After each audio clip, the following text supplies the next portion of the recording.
अस्सलाम वालेकुम।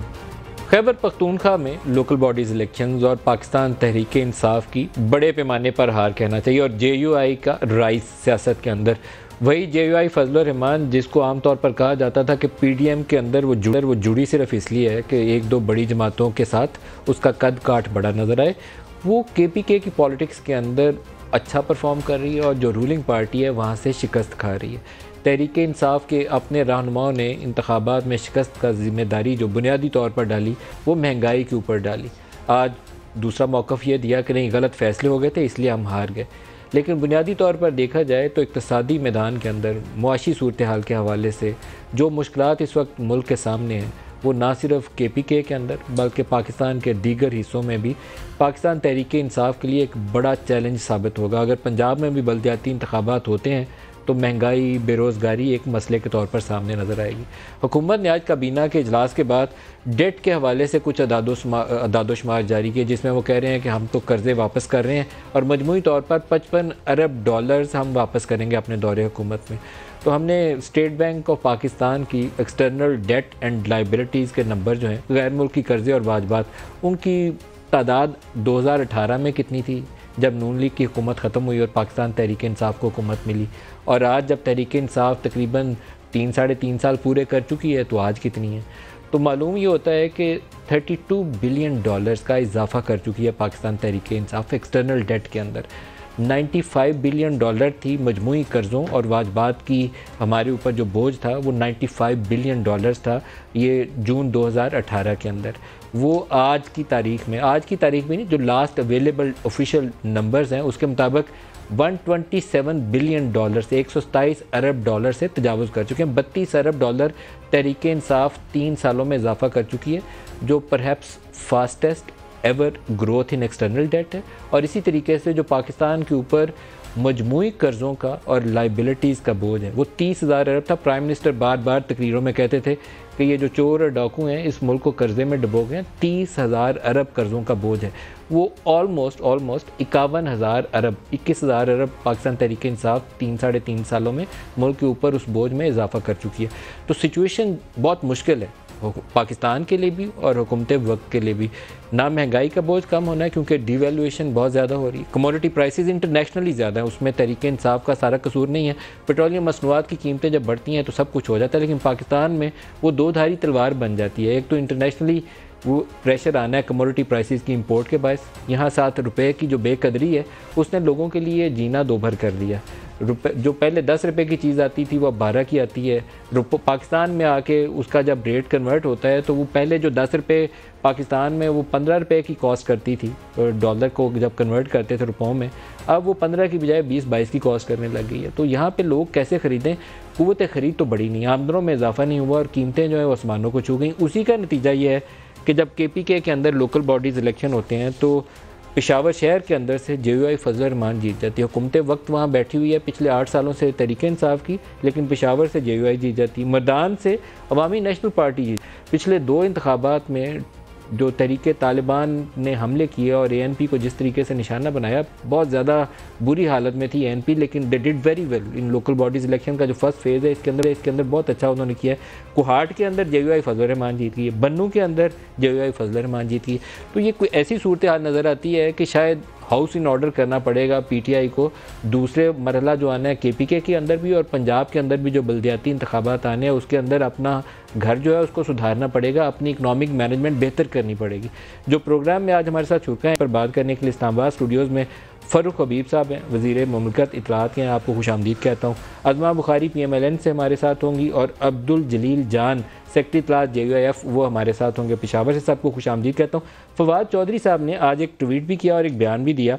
उनका ख्याल ये है कि PTI की हुकूमत कमज़ोर और जो JUI का राइज़ है मुल्क भेड़ियों के हाथ में चले जाएगा। ट्वीट है, बड़े सख्त अल्फाज हैं, लेकिन वो अपने इन अल्फाज की रिफ्लेक्शन जो है अपनी प्रेस कॉन्फ्रेंस के अंदर भी करते हैं जब वो कहते हैं कि बदकिस्मती है जमीयत उलमा इस्लाम का, और पंजाब में वो कहते हैं TLP आ गई, यहाँ JUI फजलुर रहमान आ गई। तो कल से सोशल मीडिया के ऊपर 3 नाम बार बार गर्दिश करते हैं कि ये जो सेम पेज था, लोगों ने इसके ऊपर मजाक उड़ाया कि सेम पेज का रिज़ल्ट ये निकला है कि उधर तहरीक तालिबान जो है वो अफ़गानिस्तान के अंदर आ गई है, इधर तहरीक तालिबान पाकिस्तान के ऊपर हमले कर रही है। पंजाब के अंदर TLP आ गई और इधर JUI-F आ गई है, तो ये उसका नतीजा निकला। मुझे मालूम नहीं इसको किस तरीके से इंटरप्रेट करना चाहिए, लेकिन फवाद चौधरी साहब के अपने अल्फाज जो हैं उन्हीं में सुन लेते हैं। दिखाइएगा जी। TLP का उभरना या जमीयत, इससे तो पाकिस्तान अल्टीमेटली नीचे जाएगा। बड़ी बदकिस्मती है कि हमारी गलतियों की वजह से एक ऐसी सियासी जमात जो है वहां पर एक नोटिस हुई है जिसको असूली तौर के ऊपर खत्म होना चाहिए था। इस तरह की जो जमातें हैं वो एक रिट्रोग्रेसिव सोसाइटी की अलामत है, और इस चीज़ की अलामत है कि पाकिस्तान में सब कुछ सही नहीं है। और एक सोसाइटी में अगर एक ऐसे लोगों को इक़्तिदार मिलता है जो कि ख़वातीन के हकूक़ के ख़िलाफ़ हैं, मजहबी तौर के ऊपर मुतशद्दिद पॉलिसीज़ के हामी हैं, उनको इक़्तिदार मिलना किसी भी सोसाइटी के लिए कोई हौसला कौन बात तो नहीं है। और फजलुर रहमान साहब का जो इक़्तिदार में आना है, मैं समझता हूँ कि बड़ी बदकिस्मती की बात है। सर आप भी यही समझते हैं फ़ारूक साहब कि ये बदकिस्मती है, मुतशद्दिद पसंद जमात ऊपर आ गई? देखें, ज़ाहिरी बात है, हर जमात का जो है वो एक अपना एजेंडा है, एक अपना नज़रिया है, उसका इजहार करने का जो तरीक़ाकार है वो भी एक उनका अपना अलग है। उससे आप इख्तलाफ कर सकते हैं, खुल के आप इख्तलाफ कर सकते हैं। वो हमारी पॉलिसीज़ से करते हैं, हम उनकी पॉलिसी से करते हैं, और उसके ऊपर हम जो है वो एक हेल्दी डिबेट और एक हेल्दी जो तनकीद है, किसी को मुतशद्दिद या एक्सट्रीमिस्ट या दहशतगर्द कहना कुछ और बात है, सियासी इख्तलाफात और चीज़ नहीं, बहुत सारी सियासी इख्तलाफ का मामला नहीं है। बहुत सारी चीज़ें ऐसी हैं जो कि फजलुर रहमान साहब जो है वो हमारी जमात के मुतल्लिक जो है वो करते हैं, खुल के करते हैं, जिसका उससे कोई लेना देना दूर दूर तक जो है वो होता नहीं है। अब उनके ऊपर मैं एक एक करके उन चीज़ों के ऊपर जो है वो जाना नहीं चाहता, उसकी तफसीलात जो है वो लोगों के सामने मौजूद है। लेकिन अल्टीमेटली जो है ये लोगों की चॉइस है कि लोगों ने जो है वो किसको सामने लेकर आना है, किसको वोट देना है। लेकिन बुनियादी तौर के ऊपर जो KPK का लोकल बॉडीज़ इलेक्शन है, 2018 में इन्होंने हमें कहा कि जनाब उस वक्त हमारे पास केयर टेकर सेटअप था, हमारी हुकूमत नहीं थी, इक़्तिदार नहीं था। इन्होंने कहा जी PTI की हुकूमत जो है वो धांधली से इक़्तिदार में आ गई। अब तो हमारी वहाँ पर हुकूमत थी, वहाँ पर हमारे पास इख्तियारात थे, लेकिन हमने फ्री एंड फेयर इंडिपेंडेंट इंतखाबात करवाए। जो नताइज सामने आए उन नताइज को हमने भी तस्लीम किया। अब इनके पास वो बात कहने को नहीं है जहां पर अगर हम इन्फ्लुएंस करते। 2018 में आपके सर पे दस्ते शफ़क़त था, अब वो दस्ते शफ़क़त नहीं है। देखें मामला क्या है, ये तासुर कौन क्रिएट करते हैं? तासुर वो क्रिएट करते हैं जो कि दाएं बाजू पे भी बाएं बाजू पे भी हमेशा बैसाखियों के साथ इक़्तिदार में आते रहे। इमरान खान 22 साल जदोजहद के बाद इक़्तिदार के अंदर आए, लोगों को उन्होंने कन्विंस किया है। 2 पार्टी सिस्टम था, PMLN पीपल्स पार्टी को अवाम ने 3-3 बार मौके दिए, बुरी तरह जो है वो नाकाम हुए। आज आप हमारी गवर्नेंस के ऊपर बहुत सारी चीज़ों के ऊपर तनकीद कर सकते हैं, हमें कोई एतराज़ नहीं, आप उसके ऊपर करें, लेकिन इनके ऑल्टरनेट के तौर के ऊपर जो है वो अवाम हमें इक़्तिदार में लेकर आए, 1,70,00,000 वोट मिले, तो लिहाजा ये तासुर किसी सूरत में इनका कबूल करने को JUI फजलुर रहमान को मंतखब कर लिया। नहीं, देखें बुनियादी तौर पर क्या मामला है।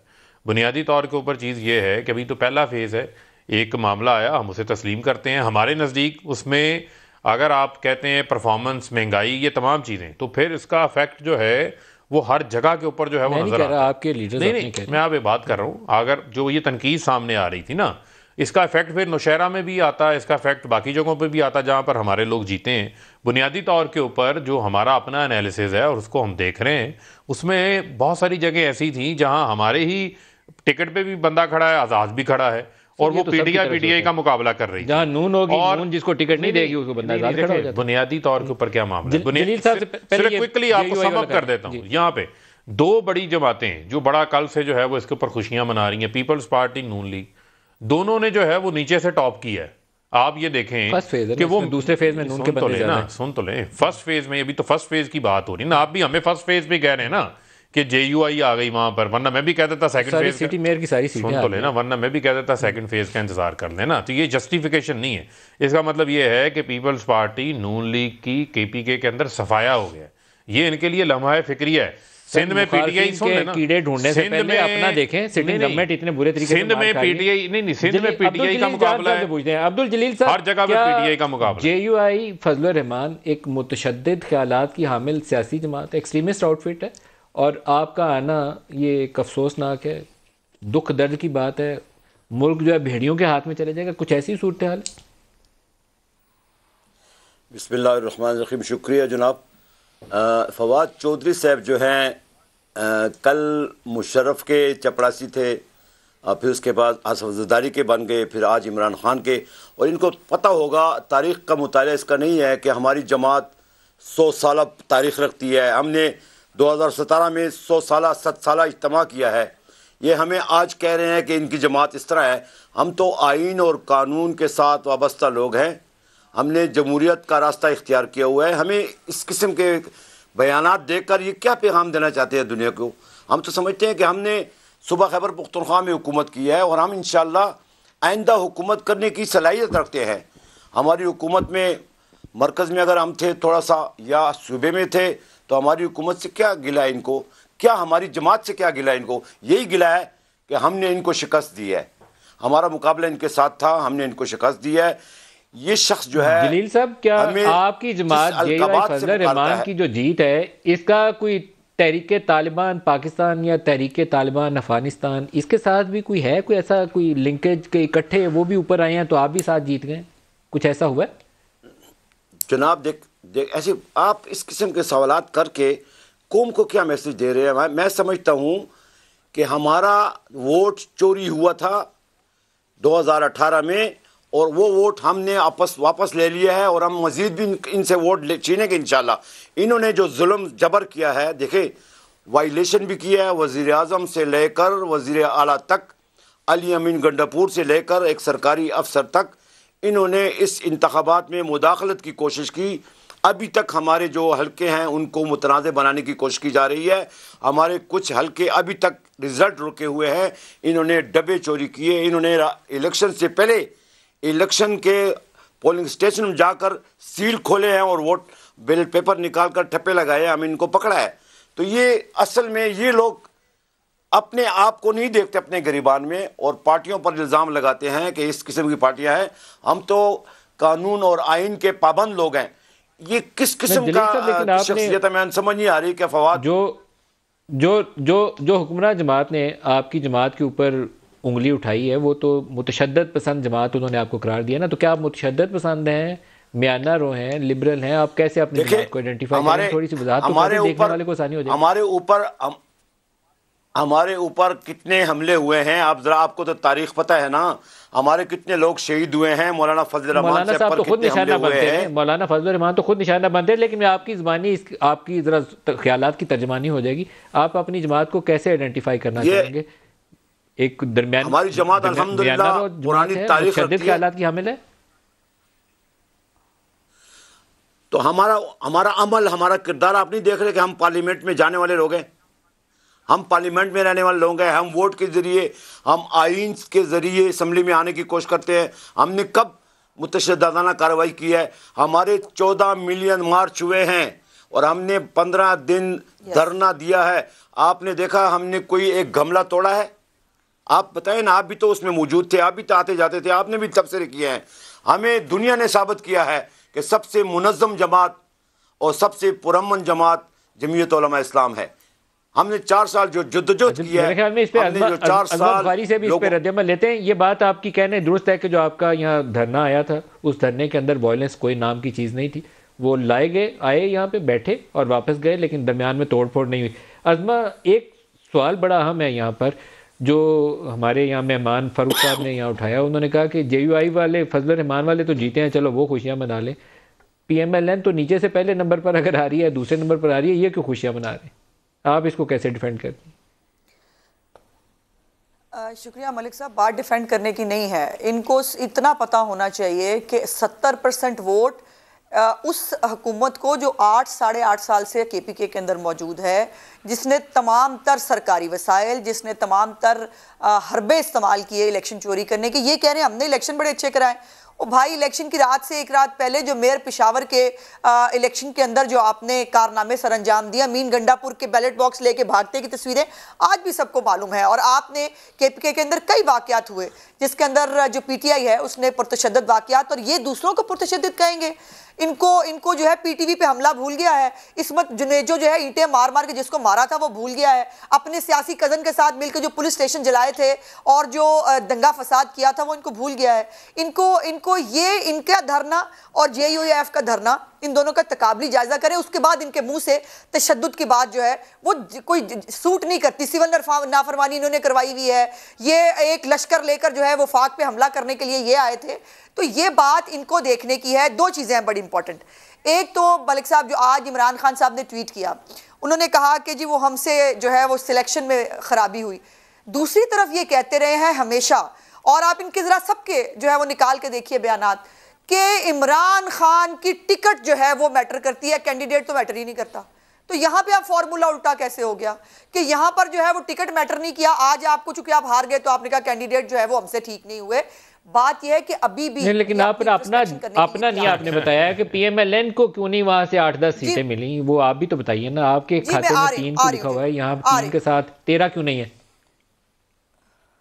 जी हमने JUIF के साथ हमने बहुत सारी सीटों पे अपनी एडजस्टमेंट की और हम चाहते थे कि PTI को जो है वो हराया जाए, उनको टफ टाइम दिया जाए। हमें वोट डिवाइड करके वो फ़ायदा नहीं हो सकता था और PDM में हम एक साथ मौजूद हैं। और अगले मरहले के अंदर जो दूसरा मरहला आ रहा है उसमें जो स्ट्रॉन्ग होल्ड्स हैं PMLN के, उसके अंदर आप इंशाल्लाह ताला आप देखेंगे हमारे बहुत सारे 2 हमारे यंगस्टर्स जो हैं जिनको हमने टिकट नहीं दिया था वो जीते हैं। आदिल खान जीते हैं जो छोटा लाहौर है उससे, और उन्होंने बहुत मुझे खुशी हुई उसकी वो तस्वीर देखकर जहां वो नारे लगा रहा था। उसके बाद भी मियां नवाज शरीफ साहब के जीतने के बाद जब उसको हमने टिकट नहीं दिया था।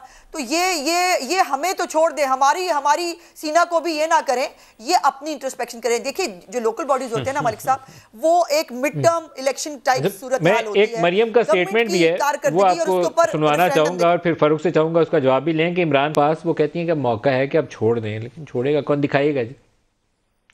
KP में अपने घर में इतनी शर्मनाक और बदतरीन शिकस्त, इमरान खान को ये चाहिए, अभी भी मौका है। इसके बाद शायद उनके लिए बहुत बुरा वक्त आने वाला है, अभी भी मौका है। अवाम की जान छोड़ दें, खुदा हाफिज करें और कहें कि मैं नाकाम हो गया, मुझसे ये मुल्क अब नहीं चल रहा। PTI का टिकट जो है वो रुसवाई का एक सिंबल है। जिनको और कहीं से टिकट नहीं मिलेगी और वो PTI का टिकट लेकर जब अवाम में जाएंगे तो मेरा एक मशवरा है उनको, और वो ये है कि हेलमेट पहन के जाएं अवाम में, क्योंकि अवाम गुस्से में भरी बैठी है।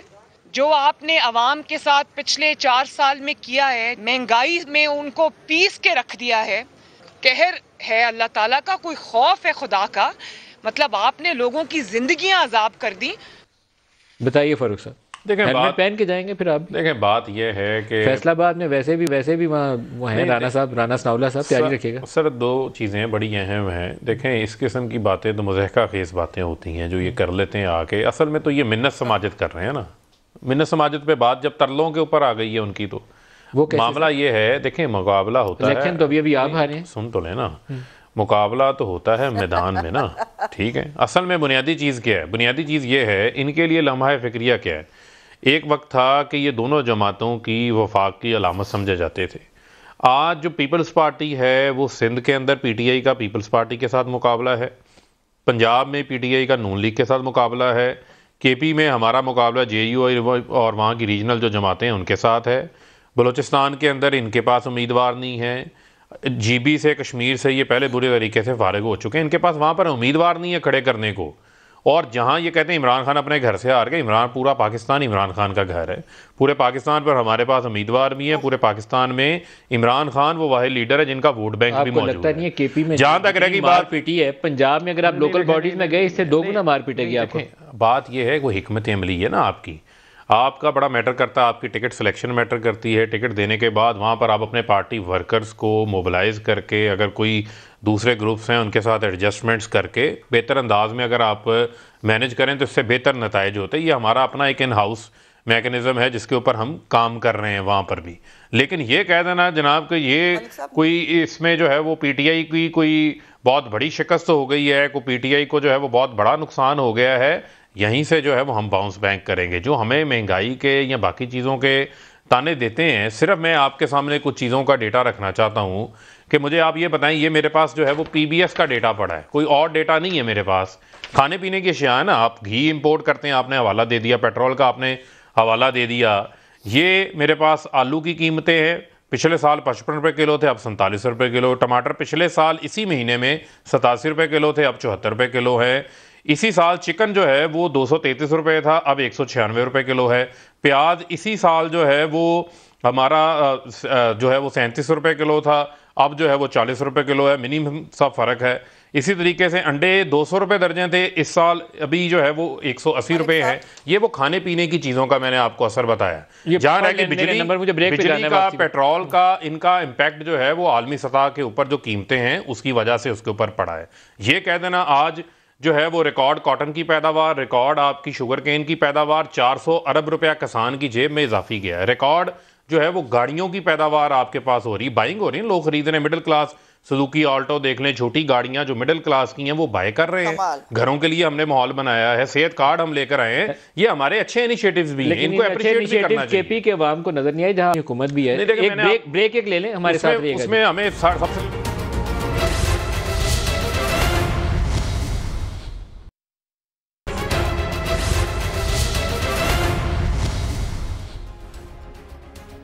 प्रोग्राम में दोबारा खुशामदीद कहते हैं। पाकिस्तानी सियासत में पिछले 3 सालों में सेम पेज का बहुत ज़्यादा चर्चा रहा है। वैसे तो IJI के ज़माने से आप इस बहस का आगाज़ कर लें तो एक इस्टेब्लिशमेंट की पसंदीदा जमात होती है और एक इस्टेब्लिशमेंट से मुखालिफ खड़ी जमात नज़र आती है, जिसको आम तौर पर हुकूमत गिरा के जिसकी छुट्टी कराई गई होती है वो इस्टेब्लिशमेंट के सामने खड़ी नज़र आती है कि लाइन के दूसरी तरफ है।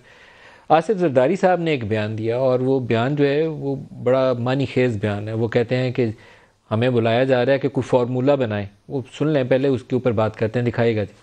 खराब ये आलम है कि वो फरमाते हैं कि आप आके मदद करें, हम कोई तरीका बनाएं, कोई फार्मूला बनाएं। मैंने कहा सर फार्मूला कोई नहीं है, तुम लोग ये फार्मूले बना कर उनका तुमने ये खाना खराब किया है। अब सवाल सीधा है, इसी करो छुट्टी, फिर करो उनसे बात। जलील साहब आपसे शुरू करते हैं। अभी तासुर यह है कि ये जो KP के अंदर इंतखाबात थे इसमें इस्टेब्लिशमेंट ने PTI के सर पे हाथ नहीं रखा। जो जिसकी ताकत थी उसने मुकामी सतह पर अपनी कोशिश की होगी, किसी ने 19-20 भी की है तो वो हर कैंडिडेट जोर लगाता। तो ये फार्मूले का जिक्र जरदारी साहब कर रहे हैं, क्या कोई तब्दीली ऐसी आई है जिससे आपको लगे कि वो आज़ादाना माहौल मैसर आ गया? देखिए मैं समझता हूँ कि हुकूमत की जो गिरफ्त है वो कमज़ोर पड़ रही है। हुकूमत के इक़दामात से सारी दुनिया भी परेशान है। अपने ममालिक जो हमारे हमसाया ममालिक हैं उनमें भी मसाइल पैदा हो चुके हैं और हुकूमत की जो माशी इक़्तिसादी पॉलिसी है और हुकूमत जिस तरफ जा रही है वो मुल्क के मफाद में नहीं है। चीन का रवैया भी देखें और सऊदी अरब देखें और इस तरह दूसरे ममालिक देखें, इनका पाकिस्तान के साथ जो दोस्ताना ताल्लुकात थे उसमें भी फ़र्क आया हुआ है और भारत से तो वैसे भी हमारा मामला ख़त्म है। लेकिन इनकी हुकूमत को दुनिया भी देख रही है और हमारे इदारे भी देख रहे हैं। जिन लोगों ने इनको लाया है वो समझ गए हैं कि ये नाअहल है, इनके पास वो टीम नहीं है जो इन्होंने कहा था, वो विज़न नहीं है जो इन्होंने कहा था, मुल्क को संभालने की इनमें ताकत भी नहीं है। जलील साहब फिर आपके ख्याल में अब वो जो इस्टेब्लिशमेंट का दस्ते शफ़क़त था वो हट गया पीछे, एक आज़ाद माहौल आपको मैसर आया इन इंतखाबात में? हमने तो 2-3 साल से ये कह रहे हैं कि दस्ते शफ़क़त हटा दे, तो आस्ता आस्ता हट रहा है। मुझे नजर आ रहा है कि हट रहा है आस्ता आस्ता। इंशाल्लाह आपको लग रहा है क्या हट रहा है? इंशाल्लाह हमारे रास्ते खुलने वाले हैं। हम आ रहे हैं। हम इस मुल्क में इंशाल्लाह अज़ीज़ आपको बताएंगे तब्दीली किसे कहते हैं। और मैं एक अच्छा ये सवाल आपसे भी ये सवाल करना है। जरदारी साहब कह रहे हैं कि हमें बुलाया जा रहा है कि फार्मूला बताएं और जलील साहब कह रहे हैं दस्ते शफ़क़त हट रहा है। दूसरी जमात बड़ी आप है जो इस इल्ज़ाम को बार बार दोहराती रही कि इनके सर के ऊपर तो छतरी है इस्टेब्लिशमेंट की। क्या वो छतरी हटी? उम्मीद पे दुनिया कायम है, ख्वाहिश भी है और दुआ भी है कि अब भी अगर जो है वो पाकिस्तान को इन हालात में पहुंचाने के बाद कि जहां आपने खुद अभी एक्सटर्नल डेट की आपने पूरी डिटेल बताई, आपने जो है वो रोज़ आप माशी हवाले से भी इसका वो करते हैं और फिर इनके अपने लोग शब्बर जैदी साहब जो इनके FBI के चेयरमैन थे वो कह रहे हैं पाकिस्तान दिवालिया हो रहा है। गवर्नर सरवर ने कहा कि पाकिस्तान को IMF के आगे जो है वो बेच दिया गया है। रज़ाक दाऊद साहब का आई डोंट नो वो दुरुस्त है या नहीं, उन्होंने भी कुछ इस तरह की बात की। तो इनके जो हालात हैं उसके बाद मुझे नहीं लगता कि हारे हुए घोड़े पर कोई भी जो है वो सवार होना चाहेगा, या वो सवार होकर इनकी जो कमाई हुई गालियां हैं वो अगर कोई शेयर करना चाहता है तो उसकी मर्जी है। मैं नहीं समझती कि इनकी कमाई हुई गालियां नज़मा आप इस पे क्या सराय क्यों कर रही हैं? क्योंकि ये जो KP वाले इलेक्शंस थे ये तो एक आपके पास अच्छी यार्डस्टिक होनी चाहिए जिस पे आप बता सकती हैं कि हाँ उसमें इंटरफेरेंस थी या इंटरफेरेंस नहीं थी। अगर नहीं थी तो इसका मतलब है कि वो गुंजाइश मिल गई इलेक्शन आज़ादाना होने की। नहीं, लोकल बॉडीज का इलेक्शन मलिक साहब बहुत गली मोहल्ले का इलेक्शन होता है और हर गली मोहल्ले के अंदर जो है वो मुदाखलत नहीं की जा सकती, ये ह्यूमनली इम्पॉसिबल है।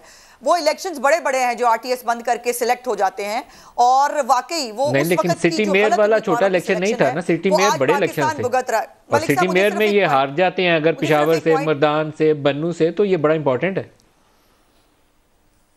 सर मैं सिर्फ अपना पॉइंट मेक करना चाहती हूँ, वो ये है कि पेशावर के इलेक्शन के अंदर भी चूंकि वो डायरेक्ट इलेक्शन था और हर गली मोहल्ले के अंदर से, और हाँ पोलिंग जो है टर्नआउट बहुत अच्छा था, जिसके ऊपर लोगों ने इस वक्त जो मैं कह रही थी, जो मैं पिछली तो अभी बात पूरी करना चाह रही थी कि इसको आप एक मिड टर्म रेफरेंडम कर लें, इसको आप कोई जो है सर्वे कर लें। इनके वजीर आजम कहते हैं पाकिस्तान में महंगाई खत्म होगी या पाकिस्तान सस्ता तरीन मुल्क है। उनके वुज़रा जो है वो आके हमें बता रहे हैं, उनके MNA कह रहे हैं कि हम महंगाई की वजह से हारे हैं। अभी मुझे ये बताएं कि अहमकों की जन्नत में जो ये रहते हैं, अगर अपनी अभी भी इनको हकाइक का इदराक नहीं है तो हमारे लिए बहुत अच्छी बात है, हमारे लिए बहुत गुड लक है कि ये इसी फूड पैराडाइज में रहें और इनको समझ ना आए कि लोग देखिए जिनके पास आपकी नालायकी की वजह से बिजली मौजूद होते हुए बिजली नहीं आ रही, आपकी नालायकी की वजह से आपने टाइमली जो है वो गैस का इंतजाम आप नहीं कर सके, लोगों के घर में गैस नहीं है, वो इनको क्यों वोट डालेंगे? आप ये बताइए, ये सारी चीजें आलू प्याज टमाटर जो सारे सुनाए मुझे फारूक ने, मुझे ये बताओ ये कच्चे खाते हैं फारूक, इसको रोटी के साथ खाते हैं? नहीं, वो नंबर उन्होंने ठीक बताए होंगे, ये SPI का वीकली डेटा इसी तरीके से चेंज होता है। लेकिन ये जो जरदारी साहब कह रहे हैं कि मुझे फार्मूला कह रहे हैं कि आके दो हमारी मदद करो, ये फार्मूला के लिए तो एक ही जगह से पैगाम आता है। मेरा सवाल अभी भी कायम है कि वहां से कुछ तब्दीली आई है जहां से आप लोग इंतजार में थे कि तब्दीली आए? हमें नहीं मालूम। वो जरदारी साहब के साथ किसी ने फार्मूला तय करना हो तो हम नहीं कह सकते। हमारा एक ही फार्मूला है, हमें इस मुल्क के अंदर फ्री एंड फेयर इलेक्शन चाहिए और फौरी तौर पर चाहिए। यह हुकूमत जितना अरसा रहेगा पाकिस्तान के लिए उतने खतरनाक हैं। पाकिस्तान के इशारे देख लीजिए, अभी पेट्रोल की प्राइस का बता रहे थे, पेट्रोल की प्राइस गिरी है इंटरनेशनल मार्केट में। आपके मुशीर खजाना कह चुके हैं मैंने लेवी 30 रुपए पर लेके जानी है, तो आप किस इसको पागल बना रहे हैं? आप क्या करना चाह रहे? बिजली की कीमत फारूक साहब से भी पहले जरदारी साहब के बयान के ऊपर बात करनी, फार्मूला बनाने के लिए जरदारी साहब को किसने दावत दी है? देखिए, मैं समझता हूं कि जो मैंने पहले आपको बात की थी कि जरदारी साहब ने जो है वो मिन्नत समाजत वाला अब तो इन्होंने जो है वो सिलसिला शुरू किया हुआ है। बुनियादी तौर के ऊपर इस किस्म की बात अगर किसी की हो, को बातचीत चल भी रही हो, तो वो आकर मीडिया के ऊपर या TV के ऊपर आके इन चीज़ों का जो है वो इजहार नहीं करता। जब किसी की बात ना बनी हो तो वो फिर इस किस्म की बातें आके करते हैं। लिहाजा पब्लिकली आप भी कहते थे एम्पायर की उंगली उठने वाली है, तो जरदारी साहब ने कह दिया। जरदारी साहब ने कह दिया। जरदारी साहब जिस तरह बात कर रहे हैं, वो तो बात ये है कि उन्होंने जो है वो पूरी कोशिश की किसी तरीके से जो है अपने मामले को सीधा करने की। उनका मामला नहीं सीधा हुआ और बुनियादी तौर के ऊपर हमें इन चीजों से कोई फर्क भी नहीं पड़ता। मुझे मैं लगता है कि उनका मामला सीधा है। आपने तो कोशिश की थी उनको अंदर डालने की, वो बाहर चले। आपको इतनी बड़ी FIA की रिपोर्ट थी वो चले, आपको लगता है, देखें बुनियादी तौर के ऊपर आपको लगता है अच्छी बात है। मैं तो इस चीज़ का हामी हूँ कि जिसके भी जो केसेस हैं उन केसेस का जो है वो फैसला होना चाहिए। वो चाहे शहबाज शरीफ का 16 अरब रुपए का FIA का मामला सामने आ गया, जो रमज़ान शुगर मिल के जाली अकाउंट्स हैं, जो चपड़ासियों के शहबाज शरीफ का केस का फैसला आप करवा सकें, चाहे वो नहीं, मैं तो उसी बात को दोहरा रहा हूँ ना। चाहे वो 7.5 अरब रुपए की नैब की TTs का मामला हो, चाहे वो आसिफ अली जरदारी के जाली अकाउंट्स ओमनी का मामला हो, जहाँ वो पेंडिंग हैं, चाहे वो नैब की अदालतों में है, दूसरी अदालतों में है, उनके फैसले आने चाहिए। ताकि पाकिस्तान की आवाम भी चाहती है कि इन मुकदमात के जो है वो डिसीजंस हों, फैसले हों कि इन्होंने किया क्या इस मुल्क के साथ। लूटमार तो हुई है, आपने भी बेशुमार प्रोग्राम जिसके ऊपर किए हैं, वो किसी से ढका छुपा तो नहीं है। दूसरी बात यह है कि बार बार ये बात करते हैं, डेट की बात करते हैं। डेट के मैं नंबर तो आपके सामने रख देता हूँ, अभी आपने भी बात की थी। आप ये देखें कि हमने इस साल जो है वो 12.5 अरब रुपया जो है वो कर्ज वापस करना है। अभी तक हम 29 अरब डॉलर जो है वो कर्ज वापस कर चुके हैं। PMLN ने, सुन लेना, PMLN ने 5 साल के अंदर 27 अरब डॉलर कर्ज वापस किया था, 22 का नेट इजाफा किया था। हमारे दौर में जो नेट इजाफा हुआ है वो हुआ है 9.5 अरब डॉलर का। बिल्कुल गलत नंबर है, 9.5 अरब डॉलर का इजाफा हुआ, बहुत गलत नंबर। ये वो नंबर्स हैं जो नंबर्स हमारे पास है, जो हमारे पास मौजूद है। सुन लेना, उनको आप चेक कर लीजिए, स्टेट बैंक की वेबसाइट इनको पे नहीं इनको 32 अरब डॉलर का इजाफा आपके दौरे हुकूमत में सुन तो लेना, सुन लें। मैं आपको कह रहा हूं आप बात करें नेट की, जो नेट इजाफा स्टेट बैंक के जो वेबसाइट पे बड़े हुए एक्सटर्नल डेट के नंबर वो बता रहा हूं, और इसमें अभी सऊदी डेट आपने एक्सटर्नल डेट में नहीं शामिल किया हुआ, वो आपने स्टेट बैंक की बुक्स पे रखा हुआ है। सुन तो लेना, क्योंकि वो डेट आपका यूटिलाइज नहीं ना हुआ किसी जगह के ऊपर, वो तो आपने अपने फॉरेन रिजर्व के लिए रखा हुआ है, वो आपने अपने फॉरेन रिजर्व के लिए रखा। नून लीग के सुन लेना, 35 अरब डॉलर सुन लेना, नून लीग के दौर के अंदर आपके पास 15 दिन के रिजर्व थे, आज आपके पास 4 महीने की इंपोर्ट बिल के रिजर्व्स आपके पास मौजूद हैं, जो इंटरनेशनल स्टैंडर्ड है। नंबर आप सही दे रहे हैं, जो हमारी एक्सपोर्ट्स हैं, जो हमारी एक्सपोर्ट्स हैं, उन एक्सपोर्ट्स के अंदर इजाफा हो रहा है, आईटी एक्सपोर्ट के अंदर इजाफा हुआ, 20 अरब डॉलर का डेफिसिट कर दिया, वो भी बताएं ना 5 माह में। चले 20.5 अरब का आपका इजाफा हुआ। जब डेफिसिट सुन लेना, जो आप डेफिसिट की बात कर रहे हैं उसमें बहुत ज्यादा इम्पैक्ट है आपका एलएनजी की कीमतों का, कोविड की चीजों का। आपके ख्याल में इकोनॉमी तो हमारी दुरुस्त सिमत पे जा रही है। केपी के इंतखाबात में अवाम ने क्यों जेयूआई को वोट डाला और क्यों पीटीआई को नहीं मुंतखब किया, तो आप उसकी क्या वजह, बुनियादी वजह आप क्या समझते हैं कि क्या वजह थी जिसकी बिना के ऊपर पीटीआई मुस्तरद हुई केपी के अंदर? जब हमारा वोट चोरी हुआ 2018 में, और मौलाना फजल रहमान साहब ने 2018 से लेकर अभी 2021 तक जो स्ट्रगल की है, लोगों को शऊर दिया है, और हमने जो 15 मिलियन मार्च किए, फिर धरना दिया, और आज भी हम तहरीक में हैं, और आवाम की जो उम्मीद की किरण थी वो जमीयत उलमा इस्लाम थी, वाहिद जमीयत उलमा इस्लाम थी जो पीडीएम के सरबराह की हैसियत से उन्होंने जमाती तौर पे मुकम्मल तौर पर आवाम का साथ दिया, आवाम के साथ खड़े रहे, और आवाम का जो बयानिया था पीएमएल नहीं खड़ी हुई आवाम के साथ, उसकी रहनुमाई कर रहे थे। मुस्लिम लीग नून जो थी वो आवाम के साथ खड़ी नहीं हुई, मुस्लिम लीग नून नहीं खड़ी हुई आवाम के साथ। कह रहा हूँ कि मैं, आप मुझसे सवाल कर रहे हैं ना, मैं जमीयत उलमा इस्लाम का हूँ, तो आपने कहा कि बाहर जेयूआई थी, मैं तो इसलिए सवाल दोहरा रहा हूं। पीडीएम भी खड़ी है, पीडीएम भी खड़ी थी, हमने अकेले जो इज्तिमात किए हैं बड़े बड़े, फिर उसके साथ पीडीएम के जरिए भी किए हैं, तो हम तो ये कह रहे हैं कि हमारा बयानिया कामयाब हुआ है, इनकी जो पॉलिसियां नाकाम हुई है, इन्होंने जो 4 साल मरकज में 8 साल जो है सूबे में गुजारे हैं, एक प्रोजेक्ट बता दे, एक बंदा बता दे जिसको इन्होंने ये जिंदगी उसकी खराब न की हो। इन्होंने तो ड्रामे किए हैं आवाम के साथ कि पेशावर में कोई गरीब नहीं है, सुबह खैबर पुख्तनख्वा में कोई गरीब नहीं है, रोटी नहीं मिली तो दही खा ले, दही ना मिले तो टमाटर खा लें। इन चीज़ों से इन्होंने वक्त को गुजारा है, लेकिन इन्होंने आवाम को रिलीफ नहीं दिया।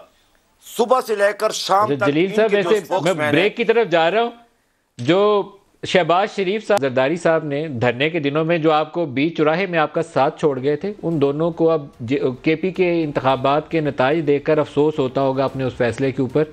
दोनों सोचते होंगे, पछताते होंगे कि उस वक्त साथ बैठ जाते तो बेहतर था। ब्रेक ले लें, हमारे साथ रहिएगा जी, एक ब्रेक ले लें।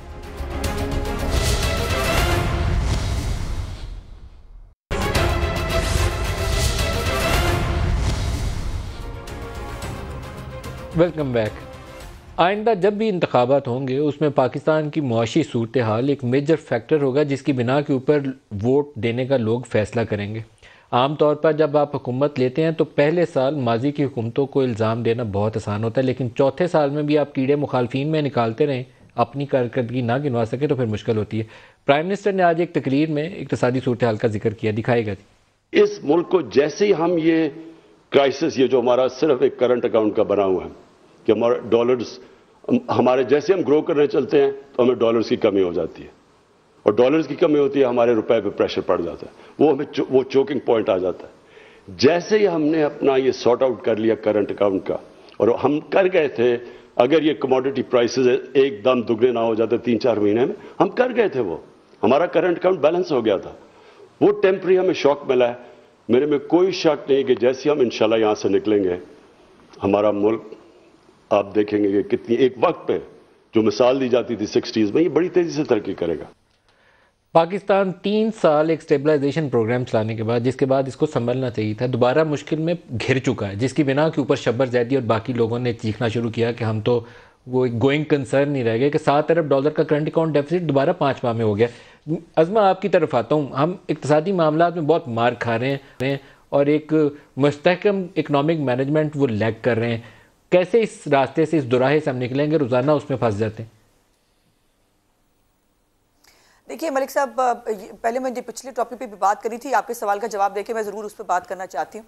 ये देखिए, इनको जिन्होंने कोई यूनियन काउंसिल नहीं चलाई थी, जिन्होंने ज़कात और खरात के ऊपर सारी ज़िंदगी गुजारी, जो अपना किसी ने किचन नहीं चलाया, अपने लिए जो है वो शौकत खानम के बोर्ड ऑफ डायरेक्टर्स के लिए अपना ख़ानदान भर्ती किया, लेकिन वहाँ पे एक से एक टॉप डॉक्टर आप उसकी काबिलियत देखेंगे, नमल में आप रखेंगे। हमारे ऊपर आपने इस तरह के लोग जब मुसल्लत कर दिए हैं तो फिर यही होगा। और फिर यह है कि इस हुकूमत को कोई ट्रस्ट करने के लिए तैयार नहीं है। इसीलिए अभी तक IMF जो है वो आपके साथ साइन नहीं कर पा रहा, बिकॉज वो पहले आपसे अपनी शराइत मनवाना चाहता है।